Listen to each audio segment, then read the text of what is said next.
Ujú. Perfecto. Bien. Muy buenas noches con todos. Sí me escuchan, ¿verdad? Voy a activar el chat para poder leer lo que me están escribiendo. Bien. Muy buenas noches con todos. Ya saben que antes de iniciar la clase quiero dejar en claro que si es que todo está ok, uno, si es todo algo falla, cero, ¿ok? O sea, si todo está ok, uno, y yo continúo. Si está mal algo, no se escucha, cero, y, o sea, dejaron de escuchar o se escucha entrecortado, cero, y yo paro la clase y veo lo que está sucediendo y de esa manera no se interrumpe la sesión. ¿Ok? Uno, bien. Uno, bien. ¿Ok? Uno, muy bien. Excelente. Muy buenas noches con todos. Entonces, vamos a iniciar la presentación. Bien, y quien les habla es Joshua Barbosa.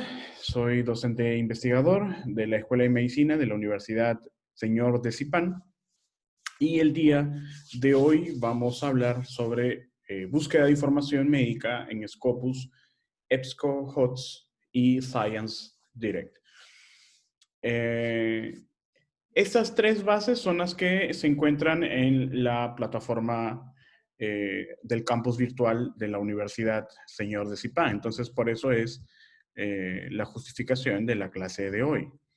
Como pueden ver, si ustedes entran a la plataforma, ustedes pueden tener en esta sección todas las bases de datos para poder acceder a las bases de datos que nos ofrece la universidad, que son entre ellas Scopus, EBSCO y Science Direct.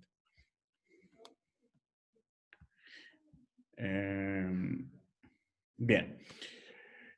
¿Por qué estas tres? Porque las tenemos disponibles, ¿no? Si ustedes tuvieran acceso a otras bases de datos, podemos tener también alguna clase adicional a las presentaciones de las bases que vamos a hacer hoy día. Sin embargo, Scopus, EBSCO y Science Direct son las que más, o son las que se utilizan mejor en el ámbito académico. Bien.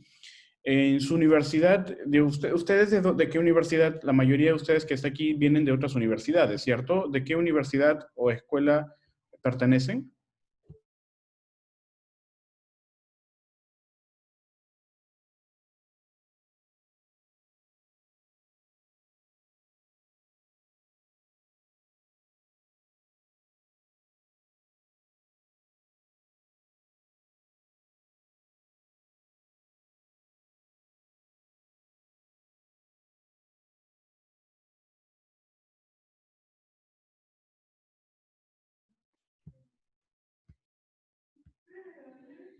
Muy bien, muy bien,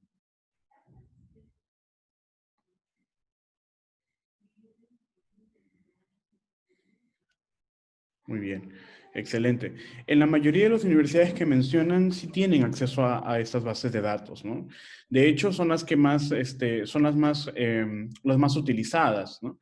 ¿Por qué hago esta pregunta? Porque al ser las más cotidianas, les va a facilitar a ustedes para la realización de sus tareas. Esta clase ha sido diseñada precisamente para eso, ¿no? Bien, vamos a ver hoy día entonces cómo formular la idea y la pregunta de estudio. Vamos a hacer un diseño básico de una estrategia de búsqueda. Vamos a realizar la búsqueda propiamente dicha, a generar la importación y la exportación, la exportación e importación de la base de datos hacia el gestor bibliográfico y vamos a aprender a utilizar el gestor de referencias bibliográficas para utilizarlo en el Word o en el PowerPoint. Bien, vamos a trabajar, como les dije, con tres bases de datos que son Scopus, EBSCOhost y Science Direct. Bien. Bien, bueno, vamos a iniciar entonces con la formulación de una idea o una pregunta de estudio. La mayoría de nosotros tenemos siempre una incertidumbre general al momento de realizar un trabajo, ya sea un trabajo de investigación o un deber académico. El dilema es dónde buscar, ¿no? Entonces, pero nosotros tenemos que partir siempre en que la pregunta no es dónde buscar, sino qué voy a buscar. Entonces, para poder saber qué voy a buscar, necesito plantear el escenario en donde yo me encuentro. Y son 3 escenarios en donde el estudiante de medicina puede encontrarse. El primero es el escenario clínico, ¿no? Todos los estudiantes de medicina tienen o requieren de preguntas durante el pase de visita, al encontrarse un caso inédito, por ejemplo, en el cambio de un esquema de tratamiento, si es que está haciéndole un seguimiento a la historia clínica de un paciente, hay un cambio en el esquema de tratamiento y este cambio del tratamiento genera una pregunta, una duda de por qué le han cambiado el tratamiento que se le está dando al paciente ahora es más eficaz que el tratamiento estándar anterior. Entonces, esa pregunta motiva a que el estudiante investigue en la literatura médica para poder saber si es que en realidad el tratamiento nuevo, el esquema de tratamiento nuevo, sí es eficaz comparado con él. Entonces, hay estudios, hay investigaciones, hay publicaciones científicas que nos pueden ayudar a poder sustentar esa idea básica. Hablo a este nivel porque cuando se realiza investigación científica para poder saber si es que un tratamiento es más eficaz que el otro, se realiza un diseño de investigación específico que son los ensayos clínicos. Y de esta manera yo sé si es que un estudio es comparado con otro mejor o si es que al menos no es peor, por así decirlo, o sea, al menos no es inferior en la eficacia comparado con otro, ¿no? Entonces, eso está hablando de estudios, de ensayos clínicos de no inferioridad. Así también hay otro diseño de estudios que nos permite generalizar y profundizar en la idea cuando yo quiero comparar un estudio, un tratamiento, ¿no? Por ejemplo, las revisiones sistemáticas que son estudios donde se analizan bases de datos y se sigue un proceso para poder seleccionar los estudios que van a tener un factor común que es que es la respuesta a una pregunta de investigación específico. De tal manera de que cuando se generalizan los estudios con la pregunta de investigación específico, pueden sintetizarse ideas a partir de los resultados que presentan cada estudio y de esa manera se pueda recomendar un tratamiento o se pueda recomendar un grupo de factores de riesgo, por ejemplo, etcétera, ¿no? Eso sucede en escenarios de investigación. En el escenario clínico, nosotros vamos a poder observar casos o situaciones específicas que me van a mí a generar una duda, ¿no? Por ejemplo, en el pase y visita o veo un caso inédito, yo voy a tener, por ejemplo, estoy viendo un paciente, un neonato, con ictiosis arlequín, ¿no? Por ejemplo, es un caso inédito. En Trujillo, hace ya 4 años, se presentó un caso de ictiosis arlequín en el Hospital Belén de Trujillo y fue pues, un caso inédito, un caso muy extraño, ¿no? O un caso, por ejemplo, de apendicitis neonatal, ¿no? Eso también es muy extraño, ¿no? O hace poco publicamos también el año pasado un estudio sobre leptospirosis congénita, ¿no? Pues muy poco común encontrar. Solamente ha habido 7 casos reportados en el mundo de leptospirosis congénita. Entonces, eso nos motivó a que podamos formular una pregunta, por ejemplo, ¿cuál es la incidencia o la prevalencia de leptospirosis neonatal o con leptospirosis congénita, ¿no? Y ese escenario nos llevó a desarrollar una pregunta y luego a buscar la información para poder contrastar y tener una respuesta a esa pregunta. Eso fue por ese escenario. Pero también estamos en el escenario del estudiante de medicina clásico, ¿no? El estudiante de medicina tiene siempre deberes académicos que cumplir. En este caso, orientado a las ciencias básicas o ciencias clínicas. Muchos docentes nos piden o nos exigen que se elaboren un trabajo, un manuscrito, una monografía relacionada a un tema específico y que aplique referencias bibliográficas. E incluso son más condicionantes. Las referencias bibliográficas no deben ser menor a 5 años de antigüedad. O sea, los últimos 5 años. Quieres que hagas, los docentes te piden que hagas una tarea, un manuscrito de no más de 5 o 10 hojas con al menos 25 referencias bibliográficas de los últimos 5 años. Y el problema es que tú solamente, si estás en ciencias básicas, por ejemplo, tú solamente tienes el Guyton que se publicó en el 2014, ¿no? Es que si no me equivoco debe ser la séptima, no, más, no me acuerdo qué edición es la... ¿En qué edición está el Guyton? No me acuerdo. O la fisiología de Gannon, ¿no? Se hacen ciencias básicas. Entonces, igual, ¿no? Tienes una fuente de referencia muy antigua, ¿y ahora qué haces, no? Si no hay un libro más actual. El problema es de que no, al estudiante de medicina no le han enseñado, o que no le enseñan normalmente ese tipo de temas, como lo están viendo ahora, se ven en conferencias o en clases que están fuera de la currícula de los docentes, ¿no? Fuera de la currícula ordinaria de la escuela de medicina. Y eso genera pues un gran problema. El estudiante de medicina no sabe dónde encontrar artículos que le puedan ayudar a sustentar un tema, por ejemplo, de fisiología renal o fisiología cardíaca o fisiología gastrointestinal, ¿no? Entonces, no sabe al realizar esa sustentación bibliográfica y por lo tanto solamente va a buscar libros antiguos y repetitivos, ¿no? No hay innovación en las tareas y eso es porque el estudiante no sabe buscar, porque no es que no sepa, sino que no le enseñaron. Entonces, bueno. Y finalmente otro escenario es el desarrollo de una pregunta de investigación, que es el que siempre hacemos, ¿no? Los investigadores nos dedicamos a desarrollar preguntas de investigación y de esa manera poder realizar un proceso de búsqueda sistematizada que sustente teóricamente el alcance o el contexto del estudio al cual el cual yo voy a realizar, ¿no? Ahora, ¿cuáles son los elementos de una pregunta de investigación clínica? Y aclaro aquí que es muy importante, que estos son los elementos de una pregunta de investigación clínica, que ya lo hemos visto mucho de nosotros que estamos presentes aquí en esta presentación. Los elementos de una pregunta de investigación clínica están estructurados mediante una estrategia denominada la pregunta PICO. Y bueno, la pregunta PICO está orientada sobre todo a poder estructurar preguntas para estudios de ensayos clínicos aleatorios, ¿no? Bueno, ensayos clínicos en general o estudios experimentales. ¿Por qué? Porque la pregunta PICO vendría a ser las iniciales de población, intervención, control y desenlace. En este caso, outcome. ¿Por qué en un ensayo clínico? Porque en un ensayo clínico sí siempre se va a necesitar de una intervención donde se va a comparar con un control. Ese es un ensayo clínico, que normalmente están orientadas a la realización de comparaciones entre medicamentos, o también procedimientos, o también cualquier otro experimento, ¿no? Hacer una experimentación clínica no farmacológica, por ejemplo, en psicología, ¿no? O en enfermería, ¿no? Por ejemplo, programas educativos, cuando se compara con otro estándar. Pero en los estudios observacionales no sucede eso, ya lo habíamos visto, ¿no? En los estudios observacionales solamente se evalúa cómo es que en una población las personas que tienen la exposición, comparadas con las personas que no lo tienen, puedan tener un desenlace específico.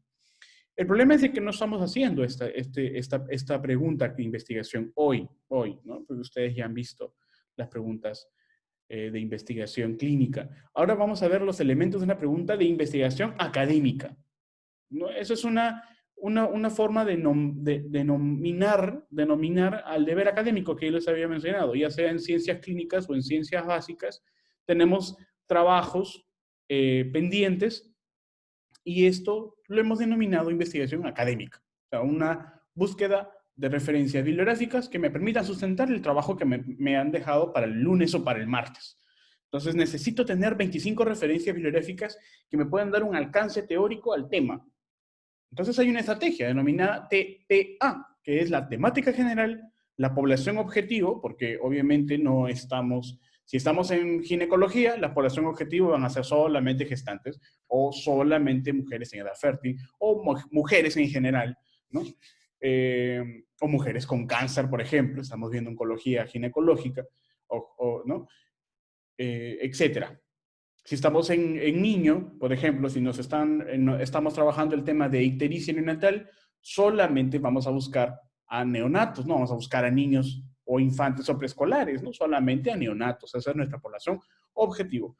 Y finalmente el año de publicación, que también es importante. ¿Por qué? Porque los docentes nos piden siempre hacer una investigación de cuyas referencias bibliográficas no sean mayores a 5 años de antigüedad, ¿no?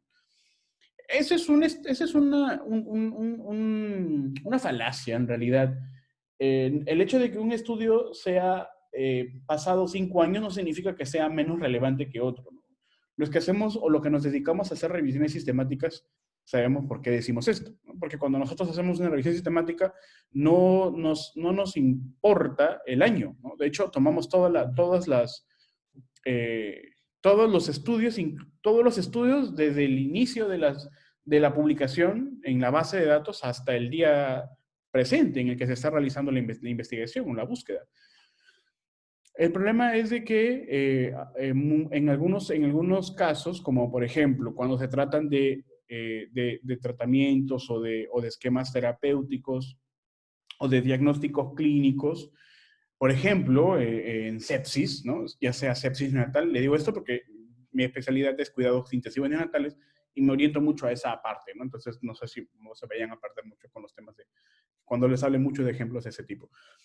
Entonces, bueno, cuando se trata de, por ejemplo, diagnóstico clínico o esquemas terapéuticos, o sea, tratamientos propiamente dichos, muchas veces estos temas son cambiantes con el tiempo y puede que en un periodo no mayor a 5 años sí cambie, ya sea los factores asociados, ya sea el esquema de tratamiento o los criterios diagnósticos para establecer nuestro diagnóstico propiamente dicho. Entonces, por eso es el motivo por el cual ese es el motivo por el cual los docentes siempre piden que los estudios siempre sean menores a 5 años. No hay otro, de hecho, no hay otro motivo, ¿no?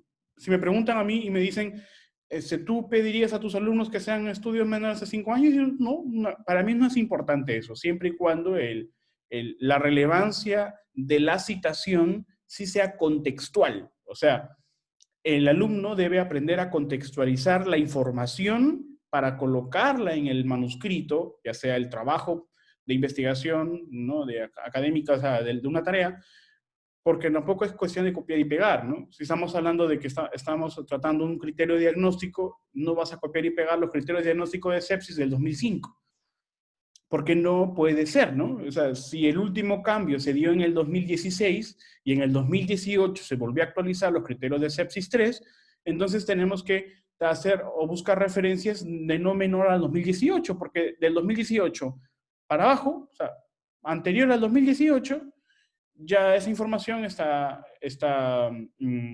obsoleta, por así decirlo, ¿no? Por así decirlo, porque a menos de que tu estudio sea comparar los criterios anteriores al 2018 con los criterios actuales en sepsis 3. Igual es en sepsis natal. Los sepsis natal en el 2018 también se actualizaron los datos, se actualizaron los criterios diagnósticos y de tratamiento, y todo aquello anterior al 2018 ya no sirve. No sirve, pero para la decisión clínica. Pero como referencia en algunos puntos sí es necesario, ¿no? Sí es necesario considerarlo. Pero ojo, repito, dependiendo del contexto en el que se va a citar el estudio. Si vas a citar criterios diagnósticos, no, pues no.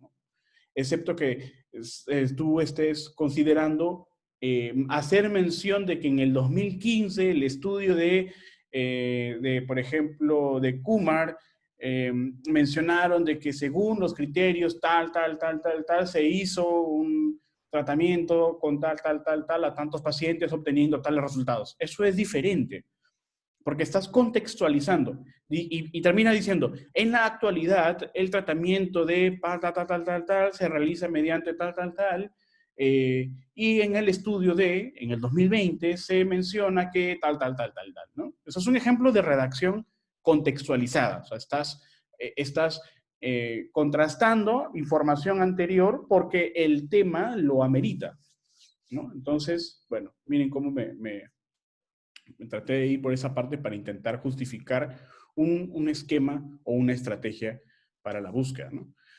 Bien, hasta aquí todo ok, todo bien.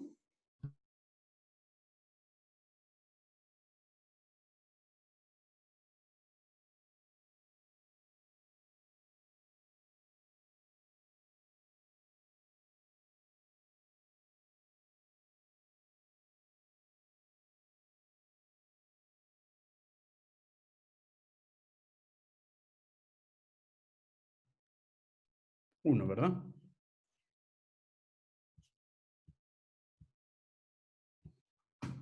1, ok. Muy bien. Seguimos entonces.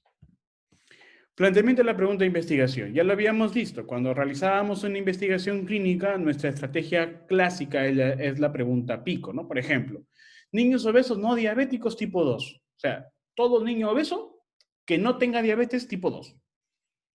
La intervención es liraglutida, ¿no? Y se está comparando con placebo. Y se está buscando la reducción del peso y del índice de masa corporal.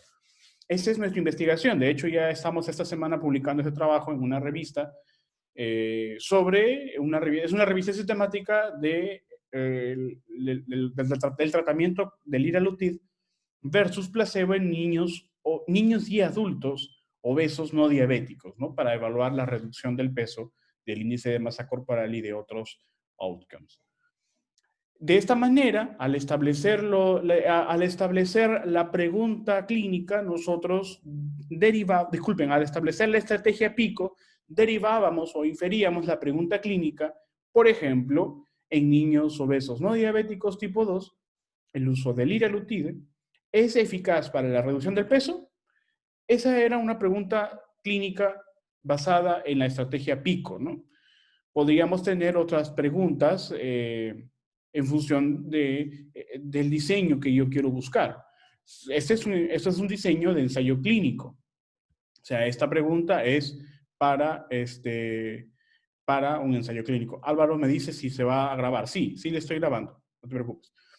Entonces, les decía que esta es una pregunta para ensayo clínico, pero hay preguntas específicas para estudios observacionales, ¿no? Por ejemplo, si solamente estoy buscando los factores asociados a, o si solamente quiero saber si es que un factor en una población puede generar tal, ¿no? Por ejemplo, yo quiero saber si la obesidad es un factor de riesgo para el desarrollo de diabetes mellitus. O, por ejemplo, ahora en COVID, en niños, ¿no? En niños, la obesidad es un factor de mortalidad, ¿no? Es un factor de riesgo de mortalidad claro, en niños obesos, la obesidad es un factor de riesgo para la mortalidad por COVID-19, ¿no? O sea, si los niños tienen obesidad y pueden tener o no COVID, pueden fallecer o pueden morir comparado con aquellos niños que no tienen obesidad, ¿no? Entonces, esa es la gran pregunta, ¿no? En niños, ahí vamos a tener aquí 4 grupos de niños, ¿no? Un grupo de niños con obesidad y con COVID, un grupo de niños con obesidad y sin COVID, otro grupo de niños sin obesidad y con COVID, y finalmente un grupo de niños sin obesidad y sin COVID. Entonces, de esa manera se hace un estudio observacional. Pero, bueno, repetí que esta no es la clase. Vamos a trabajar un tema académico. Pero para poder desarrollar nuestra estrategia de búsqueda, primero debemos de conocer ciertos aspectos. Así como se ha tratado un tema académico, o se va a tratar un tema académico con la estrategia TPA, vamos a trabajar ahora un diseño de estrategia de búsqueda basada en la TPA.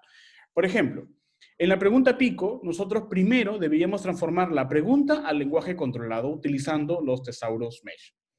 Entonces, vamos a trabajar así. Vamos a tener un ejemplo. Vamos a trabajar con el tema de epilepsia, ¿no? Para poder plantear la estrategia de búsqueda, yo primero debo de conocer el tema, ¿no? En TPA me pide que primero establezca el tema, la población objetivo, o sea, dónde, con quién lo voy a aplicar, y el año de publicación. Entonces, el ejemplo es de que en el curso de Semiología 2, el docente ha solicitado a sus alumnos investigar sobre el abordaje clínico de las epilepsias.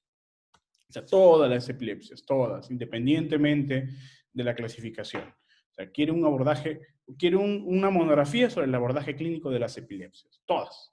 Muy bien, entonces, buscar en un libro puede ser muy extenso, puede ser también antiguo, puede ser que el libro... Ojo, el libro está publicado en el 2015, pero en la versión en español, en la versión en inglés desde el 2012. No siempre, recuerden, por ejemplo, el Harrison 2019, o sea, si no me equivoco, es la 20ª edición, salió publicada el año pasado, pero recién a finales del año pasado y este año se ha ido publicando la versión en español, pero la versión en inglés ya estaba desde finales de 2018. Entonces, ya imagínense, ya estamos en 2020, ya se va a cumplir, próximo a cumplir 3 años de haberse publicado el libro de la 20ª edición. Entonces, ¿qué quiere decir? ¿A qué quiero llegar con eso? No se confíen en los libros. O sea, los libros de medicina, como Harrison, o en ciencias básicas, como el Guyton o el Gannon, ¿no? Dependiendo del libro que ustedes prefieran utilizar, son solamente referencias para la lectura, para la profundización, porque en los libros de tipo tratados, como el de Guyton, Gannon, el libro de Harrison, son para poder profundizar en la fisiopatología, en el esquema de tratamiento, pero nada más. Luego, en las publicaciones científicas se trabaja un punto más crítico, que es la recomendación de un tratamiento y la justificación por el cual se va a hacer ese tratamiento. ¿Cuál es la justificación principal en todos los estudios? Que sirve o que no sirve, que es eficaz o que no es eficaz en cierta población. De esa manera nosotros podemos utilizar. Además también existen revisiones, artículos de revisión publicados que tienen una forma de llegada o de lectura más sencilla, porque los artículos de revisión utilizan precisamente revisiones, artículos, libros, para poder sintetizar las ideas y tenerlas listas. Es como una forma más rápida de lectura y por lo tanto de comprensión. En los libros es mucho más extenso, ¿no? Los artículos de revisión publicados en revistas tienen o se caracterizan por ser más sintéticos y por lo tanto más, vamos a decirlo entre comillas, digeribles para que el estudiante de medicina pueda entenderlos. Entonces, por eso es que es necesario hacer búsquedas. Obviamente, buscar información no es una tarea tampoco tan regalada, tan sencilla. Tenemos que utilizar ciertas estrategias y tener un tiempo suficiente para poder saber qué información me es útil y cuál no lo es para poder utilizarla. Entonces tenemos el ejemplo de epilepsia y lo primero que yo debo de hacer es transformar la TPA a un lenguaje controlado. ¿Qué significa lenguaje controlado? Significa que yo voy a convertir la pregunta epilepsia o la palabra epilepsia a una palabra que pueda ser utilizada en la base de datos que voy a usar. En este caso, por ejemplo, disculpe, yo tengo, vamos a ver, yo tengo la pregunta aquí, como pueden ver, epilepsia en adultos, ¿no? Aquí está, para no... La pregunta es epilepsia en adultos. Entonces, la palabra epilepsia está en español, para empezar. La palabra epilepsia está en español. Cuando yo haga búsqueda en bases de datos, ya sea Scopus, EBSCOhost o Science Direct, yo voy a necesitar hacer la búsqueda en inglés. No la puedo hacer en español, excepto que use Google Scholar, pero no lo vamos a usar ahora. Bien, entonces uno de los requerimientos necesarios para que ustedes puedan hacer poner en práctica esta utilización de bases de datos es que tengan que aperturarlo en el Google Chrome. ¿Por qué Google Chrome? Ahora les voy a explicar cuando utilicemos el gestor bibliográfico Zotero. Bien, entonces, yo tengo el eje temático o el tema específico o la temática general a la epilepsia. La población objetivo es en adultos y el año de publicación entre el 2016 y el 2020. Aquí el asunto es de que epilepsia, como pueden ver, puede tener diferentes sinónimos en el lenguaje controlado. Les explico, ¿qué es el lenguaje controlado? Es el uso o los términos de referencia clave de una palabra que pueden ser utilizados en bases de datos. Ese es un lenguaje controlado o una denominada palabra clave, ¿no? O también denominado tesauro. ¿Dónde yo puedo ubicar los tesauros de la palabra epilepsia? Para empezar, yo necesitaría utilizar los mesh. Busco en Google, pongo mesh y me encuentro con los mesh. Ahora, yo necesito buscar todas las palabras relacionadas a epilepsia, pero para buscar la palabra epilepsia yo no lo voy a buscar en inglés, sino lo voy a buscar en Disculpen, en español, si no lo voy a buscar en inglés. Entonces, una vez que yo encuentro el mesh o la palabra, eh, o la palabra controlada o la variable o el descriptor, yo voy a buscar luego sus sinónimos. No voy a utilizarlos todos porque no es una revisión sistemática lo que yo voy a hacer. Solamente necesito al menos tener uno o dos sinónimos aparte de epilepsia. Porque, por ejemplo, yo puedo tener epilepsy o puedo tener epilepsies o puedo tener también seizure disorder, que son normal o comúnmente las palabras sinónimas a epilepsia. Yo he seleccionado solamente seizure disorder and epilepsy, ¿no? Como pueden ver acá. Hoy, como pueden ver acá, ¿no? Epilepsy or seizure disorder. Ahora, ¿qué significa este or? O sea, hasta aquí yo he realizado la recolección o la transformación de una palabra epilepsia, que es una palabra común, a una palabra controlada o a un descriptor para la búsqueda, que se denomina epilepsy y seizure disorder. Estas dos palabras se denominan lenguaje controlado o descriptores y sirven para la búsqueda. Pero ¿por qué están unidas con esta palabra or? Así como yo he buscado las palabras, yo necesito ahora ordenarlas y por lo tanto juntarlas para poder realizar la búsqueda. Y eso se hace mediante los operadores booleanos AND y OR. El operador booleano AND es un operador de conjunción de especificación. ¿Qué quiere decir? Por ejemplo, en el ejemplo child and adolescents, esto va a significar que se van a buscar aquellos estudios que únicamente contengan ambas variables. O sea, solamente los estudios que hayan realizado sus investigaciones en niños y adolescentes. Si solamente es en niños, no lo va a aceptar. Si solamente es en adolescentes, no lo va a aceptar. Entonces tiene que ser en niños y adolescentes. ¿Dónde se van a encontrar esas palabras? Pueden encontrarse en el título, pueden encontrarse en el resumen, pueden encontrarse en las palabras clave de los artículos publicados. No necesariamente tiene que estar explícito en el título, ojo, porque a veces se pueden equivocar y decir, no está en el título, lo voy a eliminar. No tengan cuidado con eso. Significa que solamente estoy buscando estudios que hablen de niños y adolescentes. Esa información puede estar explícita en el título o puede estar dentro de, o sea, implícita en el resumen o en las palabras clave de los artículos. Por eso que cuando nosotros publicamos un estudio, nos pide la revista siempre cuáles son tus palabras clave, porque nosotros necesitamos ayudar a las personas que van a utilizar la información a encontrar nuestro artículo, ¿no? En este caso, si yo estoy haciendo un estudio en niños, yo sí deberé explicitar que mi palabra clave es en niños, ¿no? Entonces yo voy a poner, por ejemplo, de todos los otros, las otras variables, por ejemplo, si estoy hablando de ictericia en niños, ¿no? Por ejemplo, yo hablaré de jaundice, otra palabra será child, son niños, ¿no? Etcétera. Pero también hay un conjuntor denominado OR, y el OR es un operador booleano de conjunción de sensibilidad. ¿Por qué en el anterior es específico?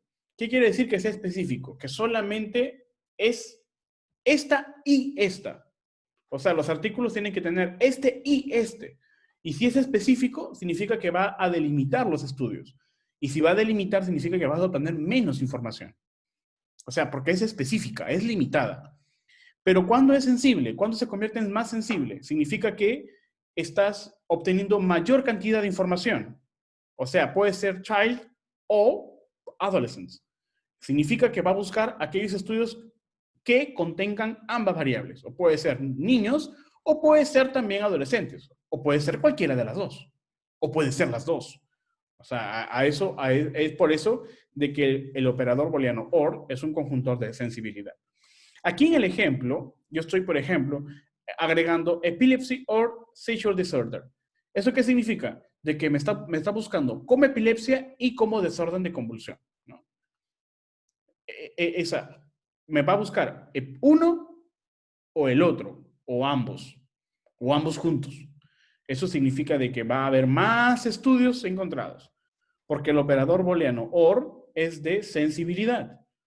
O busca este o busca el otro. ¿Y por qué utilizo el OR? Porque son sinónimos.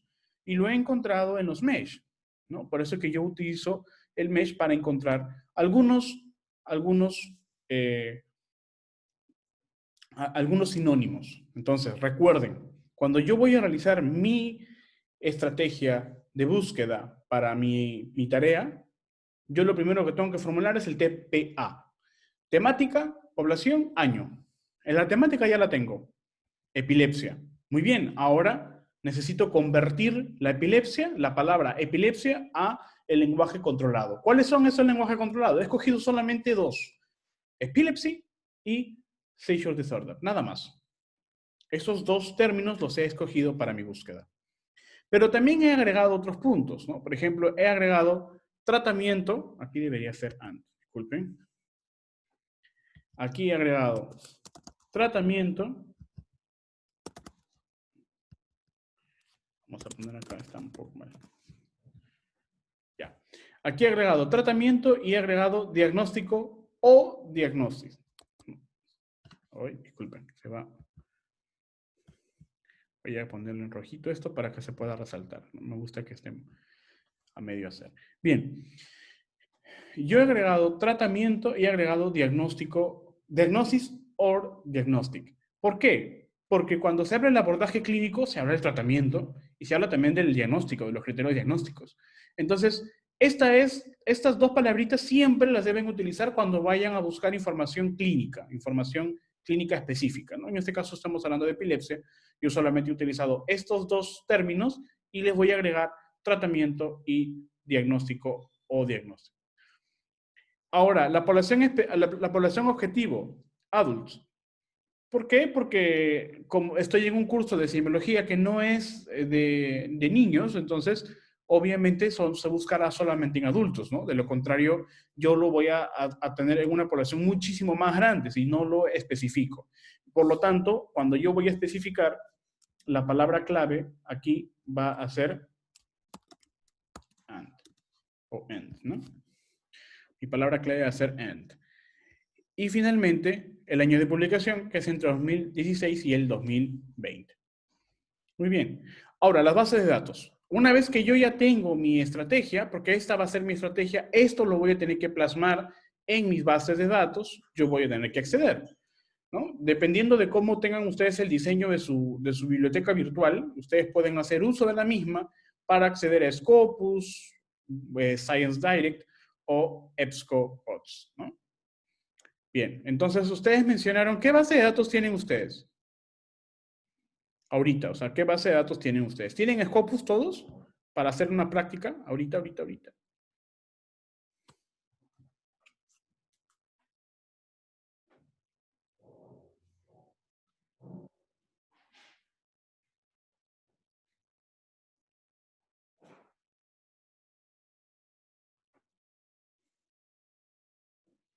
Bien, entonces yo asumo que sí tienen la base de datos Scopus y por lo tanto vamos a trabajar aquí en base de datos Scopus. Ahora, vamos a trasladar entonces esta estrategia y lo vamos a llevar a Scopus.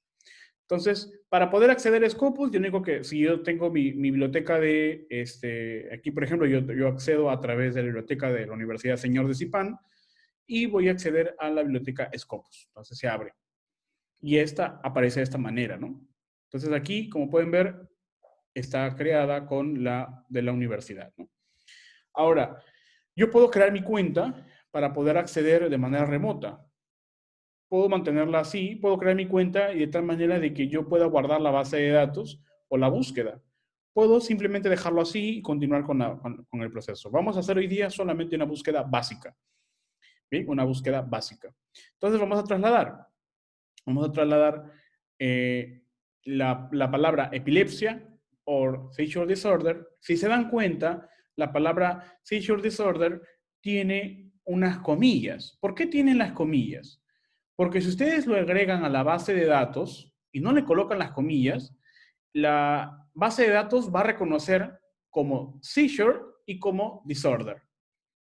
Entonces va a reconocerlo como dos palabras distintas. Si ustedes encierran a la palabra una palabra que es compuesta, ¿no? A un término compuesto, lo encierran con las comillas, le están diciendo a la base de datos de que seizure disorder es una sola palabra, es un solo término, ¿no? Es un solo término. Entonces es necesario siempre que lo encierren entre comillas cuando tiene más de una palabra el término, ¿no? ¿Sí me dejo entender hasta aquí?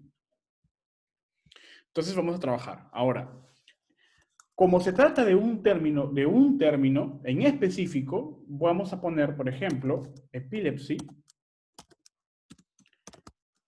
disculpen,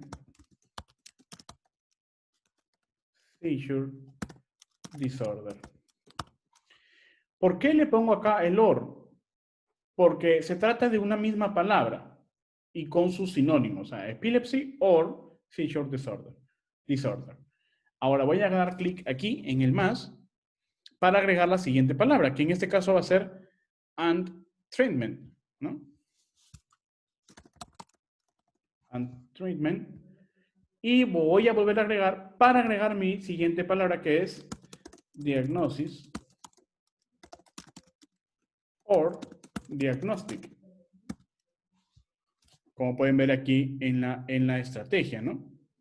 Y finalmente, adults, porque solamente quiero en adultos. Y voy a dar clic en search. Ahora, una vez que miren, me han salido 5.959 artículos. Definitivamente es mucho. Yo no voy a utilizar esos 5.959, pero sí los puedo delimitar. Como pueden ver, yo solamente quiero información entre el 2016 y el 2020. Puedo ser incluso más específico. Yo, por ejemplo, voy a escoger, ¿por qué hasta el 2021? Porque significa que se va a publicar, o ya se publicó en la edición hasta el 2021. Eso significa. Pero yo voy a escoger 2021, 2020, 2019 y 2018. Yo quiero ser un poco incluso más específico de la regla de los 5 años. Entonces, voy a escoger solamente esos años. Puedo también elegir el área o la subárea de publicación. Por ejemplo, yo solamente quiero medicina, ¿no? Puedo escoger, por ejemplo, en estos criterios, de que solamente sean artículos de revisión. ¿Qué significa? Que no son artículos originales. O sea, no son artículos, por ejemplo, donde se ha comparado tratamientos o donde se ha elaborado un estudio de factores de riesgo, ni nada. Son artículos de revisión. Es decir, artículos en donde yo voy a encontrar información basada en la terapéutica, en el diagnóstico, pero desde una versión narrativa, no original, no de investigación científica, sino solamente narrativa. ¿Mm?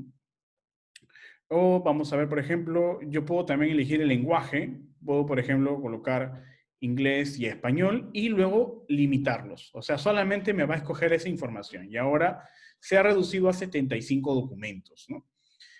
¿Para qué me sirve eso? Pues para que ya no utilice toda la información, sino solamente los primeros 75 que son específicos para mi trabajo, ¿no? Si estoy haciendo un estudio sobre, o me han dejado un estudio sobre el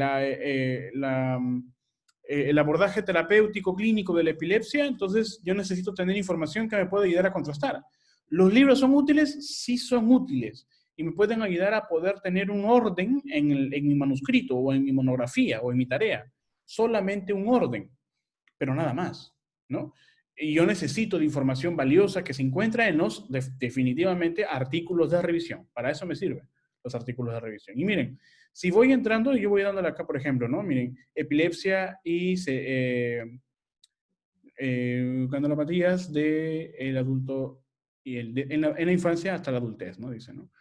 Por ejemplo, convulsiones y epilepsias en los adultos, en los ancianos. Diagnóstico, consideraciones en el diagnóstico y tratamiento, ¿no? Por ejemplo, dice epilepsia en la gente adulta, ¿no? Entonces, miren, esta información es definitivamente muy valiosa. Por ejemplo, dice, ¿no? Una actualización en la perspectiva clínica, patológica, diagnóstica y terapéutica de leucodistrofias en niños, ¿no? Miren, bueno, definitivamente no lo voy a usar, pero de todas maneras a lo que me voy es de que la temática es específica para mi trabajo, ¿no? O sea, puede ser que en adultos yo utilice esta información. Entonces, yo necesito exportar esta información hacia mi base de gestión bibliográfica para poder utilizarla. Ahora, voy a hacer un stop aquí para que podamos ver el gestor de referencias a utilizar, porque la similar forma es en EBSCO y en Science Direct. Bien, entonces, una vez que yo he llegado a obtener la información, en este caso yo he aplicado la búsqueda general y luego he aplicado el filtro en Scopus para poder ser más específico incluso y delimitar cada vez más, porque no voy a utilizar más de 5,000 artículos, solamente voy a utilizar 75. Entonces, yo necesito exportarlos. Voy a utilizar el sistema de exportación de Scopus. Hago clic aquí y voy a luego a clic en exportar. Se va a abrir una ventanita. Esta ventanita es para poder realizar la exportación en el formato que yo necesite. En este caso yo voy a utilizar un formato general denominado RIS.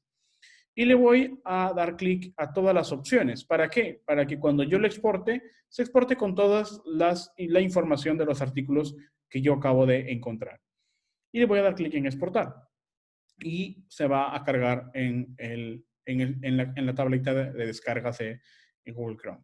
Ahora, pero esto puede minimizarse, puede ser más fácil. Para eso yo voy a utilizar un gestor bibliográfico, que es un software que me permitirá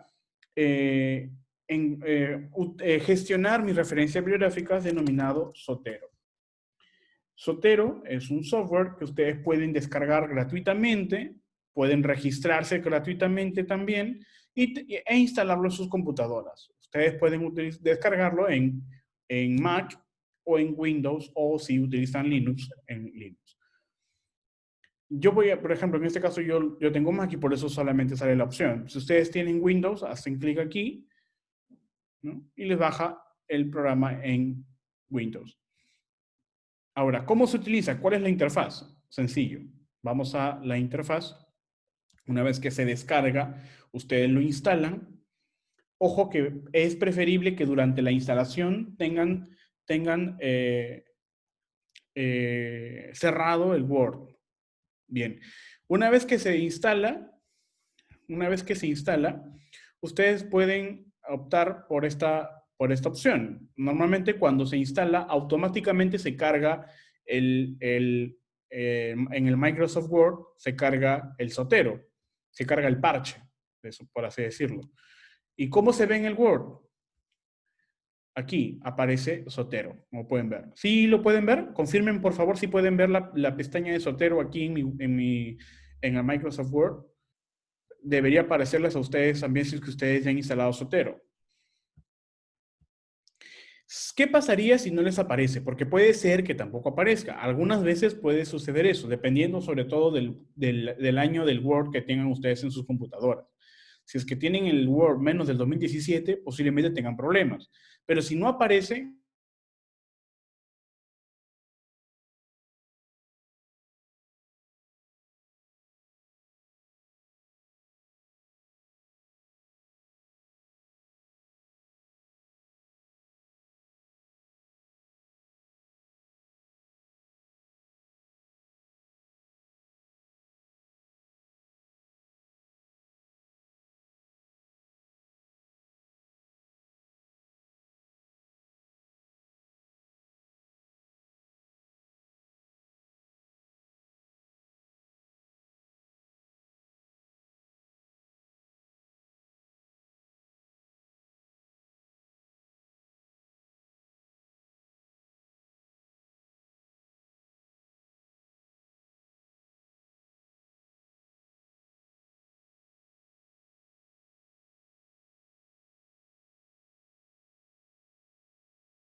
uy, no se escucha nada.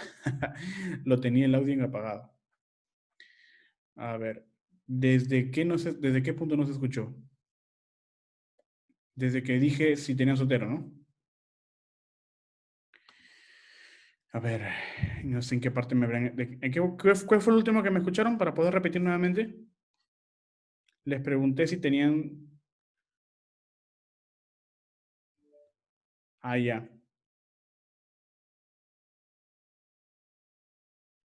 Ah, ya, desde la extensión, ya. Entonces, les decía, ¿qué pasa si ustedes no tienen esta extensión en el Microsoft Word de su computadora?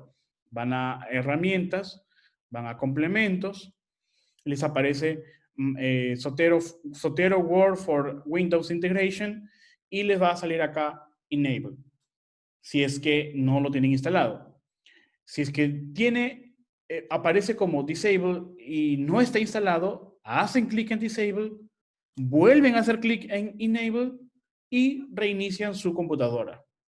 Les va a tener que aparecer luego, sí o sí, el Zotero, la extensión de Zotero en su Microsoft Word de su computadora.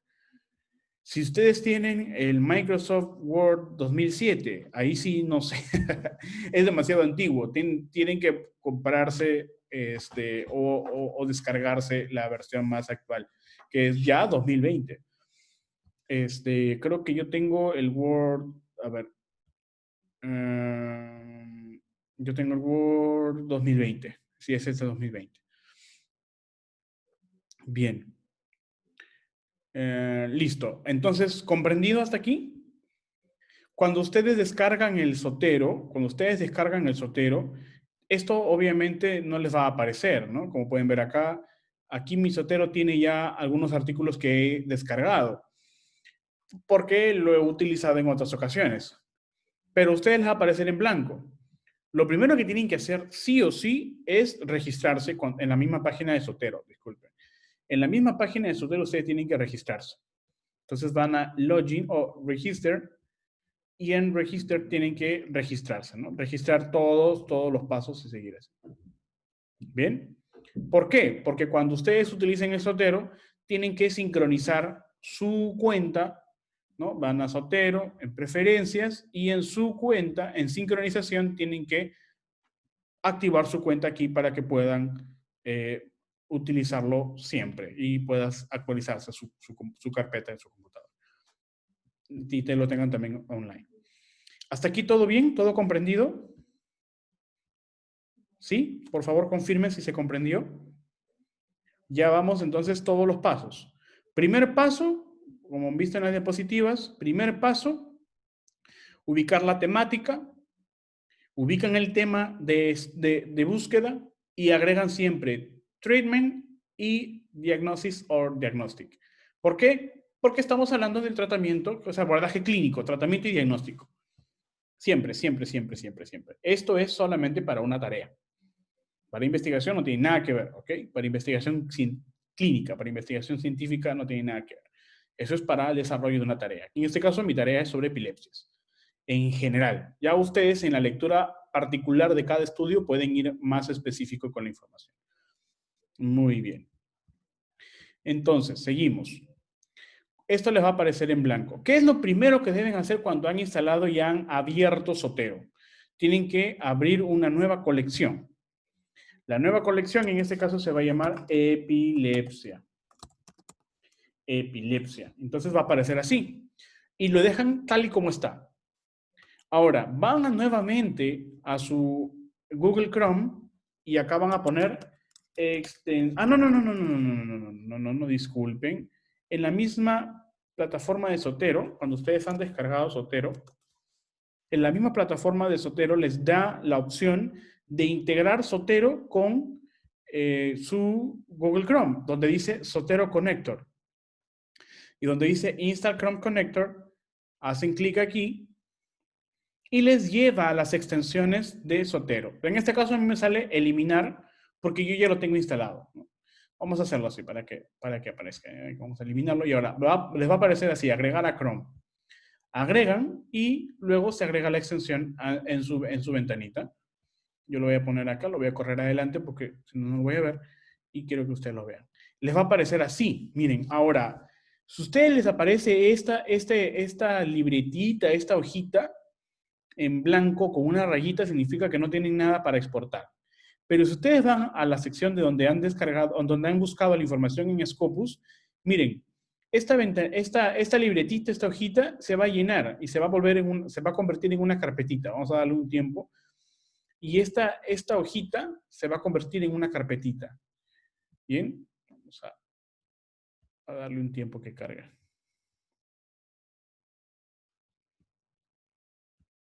A ver, me dice, ¿cuál es la diferencia entre Zotero y Mendeley y qué características tiene que nos ofrecen más? Buena pregunta, Karina. Yo creo que entre Zotero y Mendeley me gusta más trabajar con Zotero por la sincronización. Yo creo que con Mendeley todavía hay mucha dificultad al momento de sincronizar los artículos para descargarlos directamente desde la página hacia el instalador, ¿no? Bien, mientras está en Scopus, mientras no aparezca la carpetita, vamos a ver acá. Lo voy a actualizar. Ahora sí, le he tenido que actualizar la página para que aparezca esa carpetita. Seguí con los 75 resultados, con los 75 artículos de resultados después en la búsqueda. Y ahora, ¿para qué aparece esta carpetita? Mientras, antes, respondo a Karina nuevamente. Karina, te decía que me parece más útil Zotero. ¿Por qué? Porque precisamente para lo que voy a hacer ahorita, que es la sincronización entre la web, que en este caso es Google Chrome, con la aplicación de escritorio que es el software Zotero que se acaba de instalar. En Mendeley también se puede, pero es muy inespecífico. A veces tú exportas la información y no sale completa. Con Zotero no pasa ese problema, ¿no? Entonces, yo les recomiendo utilizar siempre Zotero. La diferencia entre las dos, yo creo que solamente es eso. Hay personas que les gusta más trabajar con Mendeley. A mí personalmente no me gusta trabajar con Mendeley, pero sí lo tengo, de hecho, acá. Pero no me gusta trabajar con Mendeley. Eso es solamente la diferencia. De hecho, yo ni siquiera trabajo con Zotero tampoco. Yo trabajo con EndNote, que luego les voy a mostrar. Bien, entonces, cuando me aparece... bueno, ¿y por qué trabajo con EndNote? Porque me da memoria ilimitada, pero necesita de un pago anual, ¿no? Un pago anual. Zotero y Mendeley son gratuitos, ¿no? Bien, les decía, entonces una vez que hemos... A ver. Una vez que hemos, Carolina me dice, ¿solo funcionan en Mac? No, funcionan todos en Windows, de hecho. Fueron creadas para Windows. Hace unos 3, 4 años todavía teníamos dificultades los que usábamos Mac. Yo siempre he utilizado Mac. Entonces, hemos tenido dificultades con Zotero, con Mendeley. Ahora ya no, obviamente, ¿no? Pero sí hemos tenido dificultades. Bien, les decía, para que ya no hagan para que ya no utilicen en Scopus la herramienta de exportación aquí, como hemos descargado hace un momento, que aparece aquí, Scopus, para que ya no hagan eso, van a utilizar la carpetita, esta carpetita de aquí. O sea, ya no van a exportar la información, sino simplemente directamente hacen clic en la carpeta y se va a abrir una ventanita nueva, que es esta ventanita. Bueno, voy a sacarlo aquí para que ustedes lo puedan ver. Bien. Esta ventanita, se va a abrir una ventanita. O sea, hacen clic aquí en la carpetita y se abre una ventanita pequeña, como pueden ver acá. En esta ventanita pequeña están todos los estudios que se acaban de encontrar de los 75 resultados, aquí están. Pero obviamente en la primera página, porque ¿cuántas páginas tenemos acá? Tenemos 4 páginas. Si yo cierro y voy a la segunda página y nuevamente hago clic en la carpetita de arriba, que va a salir ahorita, hago clic en esta carpetita, se va a abrir la ventanita únicamente para los estudios que aparecen en la segunda página. ¿Qué debo de hacer yo? Si yo quiero utilizar la exportación de toda la base de datos, utilizaré la biblioteca que acabo de exportar. Pero si yo lo quiero hacer detallado, o sea, dirigido, o sea, no voy a utilizar los 75, sino solamente, por ejemplo, los primeros 25, hago clic en la carpetita y luego voy a seleccionar, por ejemplo, Select All y OK. Y cuando yo hago eso, como recuerdan que yo había mantenido abierta y creada mi nueva colección en Zotero denominada Epilepsia, ahora miren, automáticamente empieza a sincronizarse la información con, con mi Zotero de escritorio. ¿Por qué sucede eso? Porque el Google Chrome se ha sincronizado con Zotero. Pero para que eso sea efectivo, ustedes tienen que haber abierto su nueva colección y dejarlo ahí, en la colección. Si ustedes abren o se van a otra carpeta, la información que están sincronizando se va a ir a esa carpeta nueva. Miren, acá solamente, yo tengo diferentes carpetas y solamente se está yendo a epilepsia, que es la carpeta o la colección que acabo de crear. Entonces la información ahora ya se encuentra en Zotero. Como pueden ver, algunos de los estudios, ¿no? Algunos de los estudios pueden tener PDFs. Si es que no los tuviese, que esa es una de las desventajas de Zotero, que no te va a descargar el PDF automático, en algunos sí, sobre todo si los estudios son en PubMed y el PDF es gratuito. Acá la dificultad viene que muchas veces los PDFs no se encuentran gratuitos y se trabaja con Scopus. ¿Por qué? Porque son Scopus. Pero bueno, podemos nosotros utilizar una estrategia no legal y no significa que no sea ética, que se denomina Science Hub. No lo voy a hacer ahora porque no debería, porque estamos utilizando de hecho la base de datos Scopus y pues no deberíamos utilizarla, ¿no?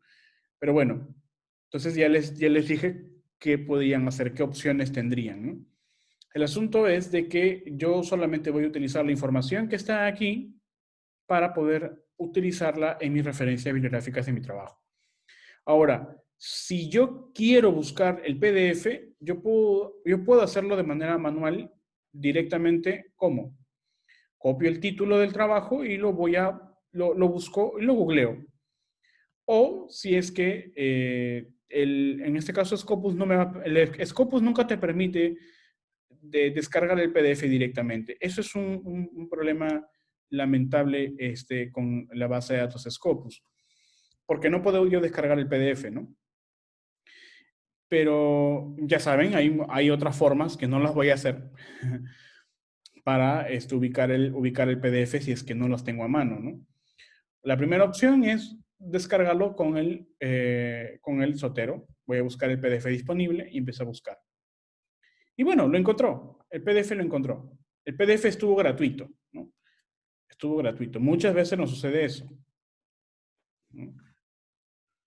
Bien, aquí está. Entonces, yo hago clic aquí, doble clic y se va a abrir el PDF. Muchas veces nos sucede eso, porque depende de la disponibilidad del artículo. Si es que el artículo está disponible gratuitamente, sí lo va a encontrar el Zotero. Vamos a seguir buscando el siguiente. Yo puedo hacerlos todos así en uno solo. Por ejemplo, en ese segundo no lo encontró, ¿no? Hago clic en Control A y hago clic derecho y pongo buscar PDF disponibles y empiezo a buscar. El primero ya lo encontró y ya lo guardó. El segundo no lo encontró. Cuando sale una X significa que no hay el PDF disponible, o sea, no está gratuito.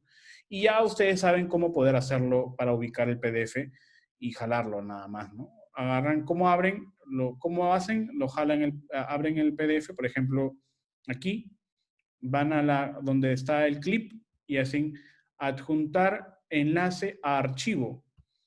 Una vez que han descargado el PDF, buscan el archivo y lo jalan aquí. Por ejemplo, voy a jalar uno así, lo jalan el archivo y lo dejan caer en la carpeta y se guarda el PDF automáticamente y va a aparecer así, ¿no? Acá, por ejemplo, aquí también hay otro artículo que sí está completo, sí tiene un PDF, ¿no? Entonces, hago solamente clic y puedo buscar, ¿no? Y leerlo. Bien. Y voy a usar la información que está acá. Miren, la diferencia con las revisiones, con los artículos de revisión es de que no necesariamente están con una información eh, tan clínicamente o científicamente específica, ¿no? Los artículos de revisión son más revisiones bibliográficas, ¿no? Entonces son compilaciones, pero son más sintéticas, ¿no? Bueno, este es un estudio clínico, sí, ¿no? Vamos a ver, por ejemplo, otro estudio, a ver, este es un artículo de revisión. A ver. Ah, no, este es un estudio también. A ver, vamos a ver, ya no he buscado más.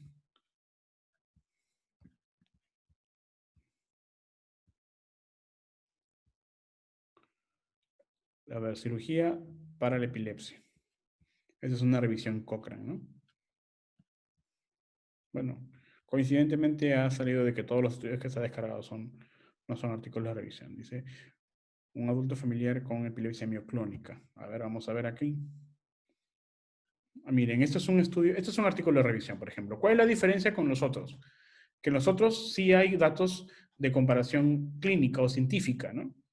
Aquí no, miren, por ejemplo, aquí esto es un tema denominado, es una revisión, dice, ¿no? Un artículo de revisión, dice, eh, epilepsia mioclónica familiar del adulto, ¿no? Dice una nueva expansión de desórdenes repetitivos, ¿no? Entonces, miren, este es un abordaje bibliográfico muy específico que supongamos que si es que estamos trabajando con el tema, yo puedo utilizarla para, por ejemplo, dentro de los temas de epilepsia, hablar una parte sobre la epilepsia mioclónica familiar del adulto, ¿no? Entonces, de hecho, voy a utilizar un párrafo de esta información para poder tener solamente un parrafito y citar. No significa que cuando ustedes van a hacer el documento en el Word, van a copiar y pegar, porque la información o la citación no es de esa manera, ¿ok? Quiero que quede claro eso. Quiero que quede claro eso. Lo que yo voy a hacer ahora de copiar esto es solamente con la intención de poder tener unas palabras, nada más. No lo hago no significa que, que la información se copia y se pega siempre. No significa eso, ¿bien? No se vayan a confundir. Esto es solamente con la intención de poder obtener un párrafo. ¿Bien? Un párrafo. Supongamos que yo tengo mi trabajo y se va a llamar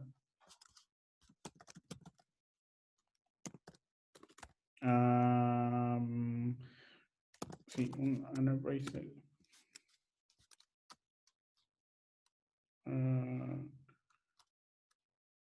No, vamos a no, mejor.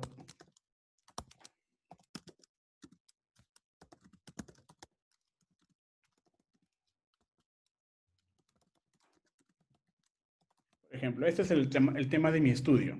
Este es el tema de mi monografía, ¿no?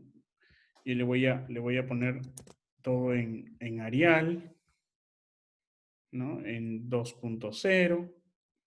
Esta es mi monografía. Entonces, yo empiezo con una introducción.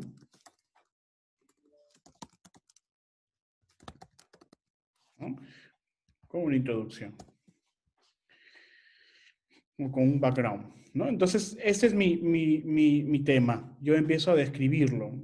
Ahora, ya cuando hablemos, vamos a hacer una clase aparte sobre redacción y sobre cómo poder redactar una introducción, cómo colocarlo, cómo sacar la información, etcétera. Ya esa es otra clase que no vamos a hacer hoy día. Es más que todo práctica, pero hoy día sí necesitan eso. Supongamos que yo haya tenido mi párrafo, ¿no? De esta manera. Yo tengo, por ejemplo, 4 párrafos para mi introducción. Esos 4 párrafitos los he tenido que sacar, los he tenido que obtener de al menos 4 referencias bibliográficas. Entonces, ¿cómo se utiliza el Zotero? Miren, ustedes hasta aquí ya han hecho 4 puntos de lo que hemos hablado. Primero es formular su estrategia, ¿no? A partir del tema han elaborado su estrategia. Luego han utilizado la base de datos, es el segundo punto. Hasta aquí han utilizado la base de datos Scopus, que es esta. Luego han exportado, han utilizado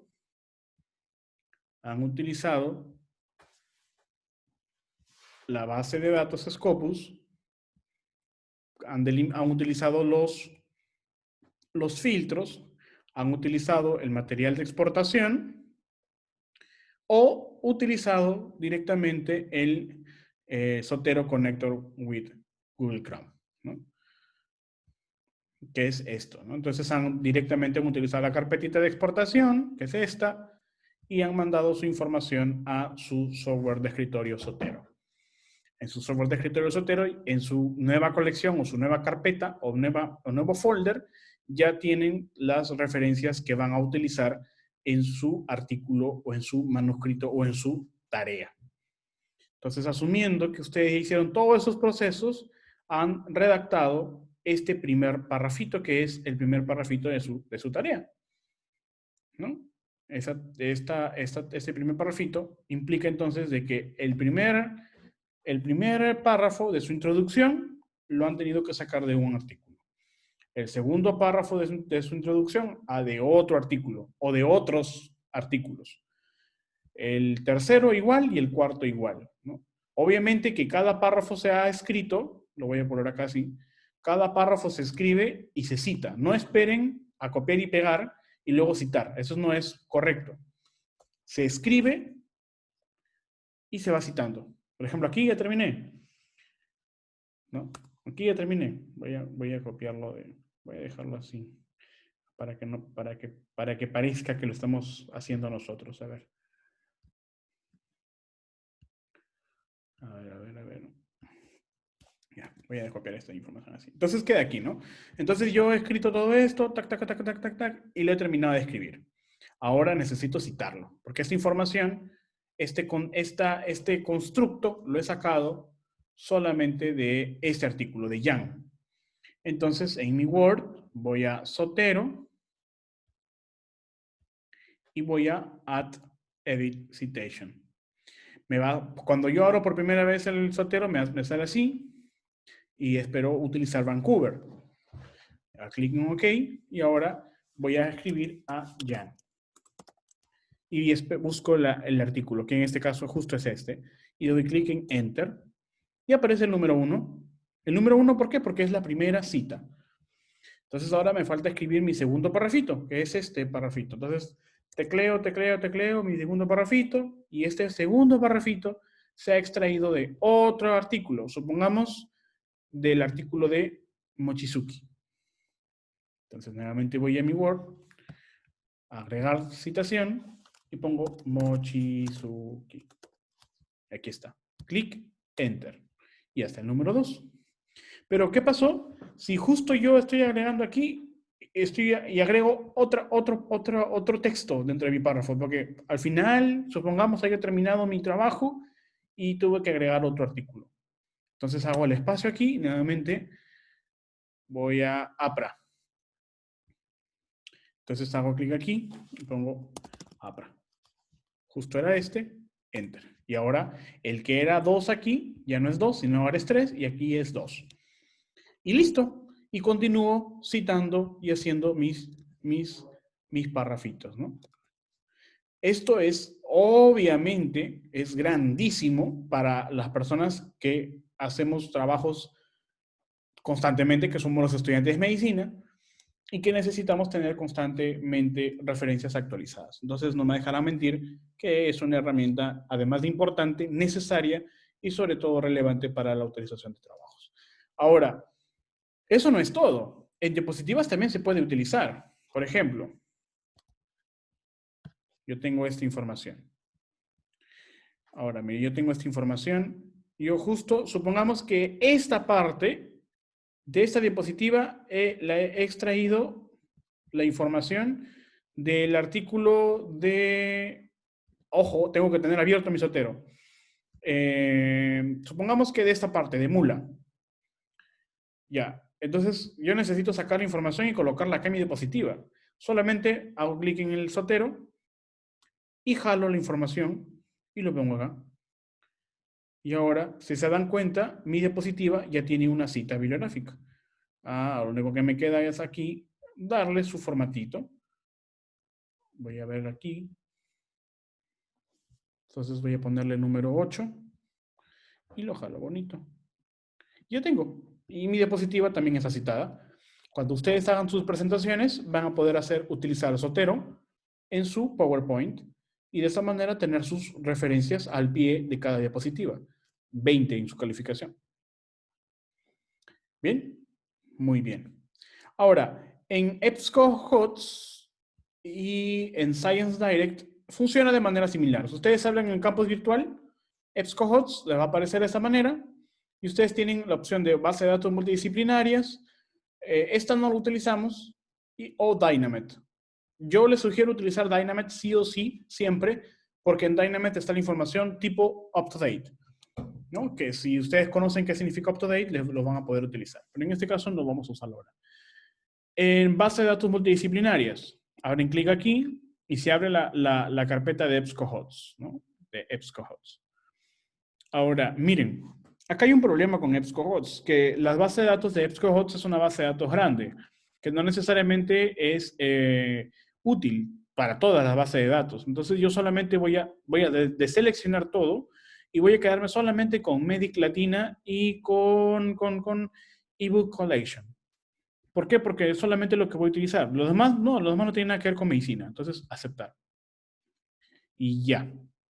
Obviamente la cantidad de información se va a reducir, por eso me sirve EBSCOhost también. Si es que no encontré mucha información en Scopus, tengo EBSCOhost, ¿no? Y lo mismo, con búsqueda avanzada, hacen la misma estrategia que han utilizado aquí. Está en mis diapositivas, como pueden verlo acá. Les voy a pasar luego las diapositivas. La misma estrategia que han utilizado en Scopus, ¿no? También la van a utilizar con Science Direct. Ahora, disculpen, con EBSCOhost. Con Science Direct es algo diferente. Cuando se abre la página, van a búsqueda avanzada y acá colocan los términos. En este caso solamente van a utilizar un término, que en este caso es el término de la temática general. Como pueden verlo acá, en Science Direct, yo solamente he colocado epilepsy or seizure disorder. Lo he colocado aquí. He especificado el año, pero también puedo yo abrir otros campos. Por ejemplo, solamente seleccionar artículos de revisión y puedo también seleccionar capítulos de libro, por ejemplo. Vamos a hacer el intento. Entonces, epilepsy. Aquí sí, sin, aunque mi diapositiva la había puesto con bueno, sí, lo vamos a utilizar con, no debería, pero podemos utilizar con comillas.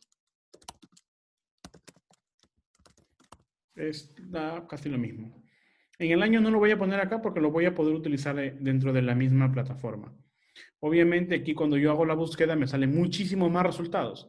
Yo puedo afinarlo. Vamos a poner, por ejemplo, 2020 y más 2019, 2018 y 2017.